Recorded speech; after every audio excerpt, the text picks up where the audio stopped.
छेड़छाड़ हो रही है। मैं इसलिए बोल सकता हूँ कांटे पे सील नहीं है। आप ग्राहक को उस कांटे से वजन करके दे रहे हैं जो प्रमाणित कांटा नहीं है। आपका कांटा है, आपका बनाया हुआ कांटा है, आपके अनुसार चल रहा है वो कांटा। इसी डब्बे को तो खोलो आप। ये देखो ये सील ये इकट्ठी सील रखी है, जब जिस कांटे पे चाहे उस पर लगाने हैं। इसमें कहीं कोई सीरीज वगैरह नहीं, आपको विभाग ने इकट्ठी बना करके दे दी। ऊंची दुकान फीका पकवान, ये कहावत आपने सुनी होगी। और अगर आप ये नहीं चाहते कि आपके साथ भी कुछ ऐसा हो तो आपको सावधान होने की जरूरत है, क्योंकि कहीं ऐसा ना हो कि आप ठगे जाएं। मामला इंदौर में मौजूद डीपी ज्वेलर्स का है। रेसकोर्स रोड में मौजूद डीपी ज्वेलर्स की मशीन में गड़बड़ी के आरोप लगे हैं, जिसके बाद नापतोल विभाग को कार्रवाई करनी पड़ी है। अबे पहले मामला क्या है ये समझ लीजिए। पेशे से वकील अंशुमन जाट डीपी ज्वेलर्स के यहाँ सोना खरीदने पहुंचे हुए थे।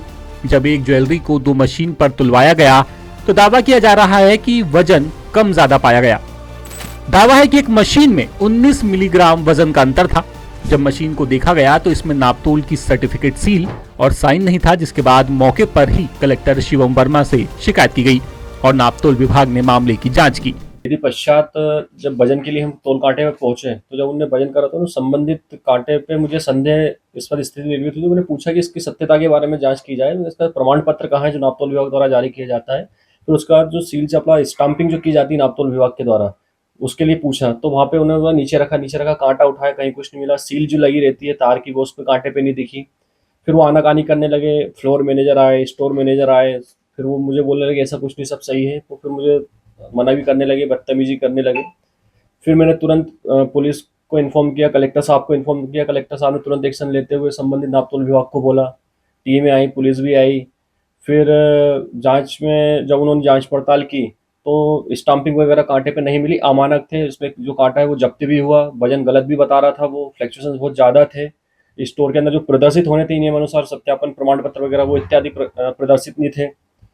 और उसके बाद इसके संबंध में जो अब सबसे बड़ी जो संदेहास्पद स्थिति निर्मित होती है वो होती नापतोल विभाग के पार्ट पे, क्योंकि जिस व्यक्ति ने सत्यापन जारी करे हैं प्रमाण पत्र, तो वो जहाँ तक मेरी समझ में आया है पूरा सत्यापन सिर्फ एक कार्यालय में बैठ के सत्यापन पत्र इकट्ठे थोक में जारी कर दिए गए।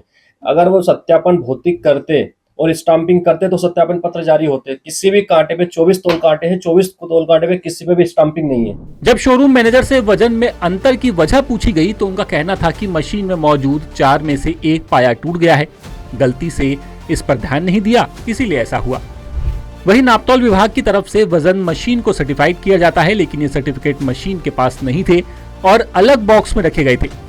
साथ ही विभाग की तरफ से सत्यापन करते वक्त लगाई गई सील भी मशीन पर नहीं थी। तब शोरूम मैनेजर ने कहा कि सील बार बार गिर रही थी, इसीलिए अलग रख दी गई। बता दें कि ये फर्म संतोष कटारिया और विकास कटारिया की है।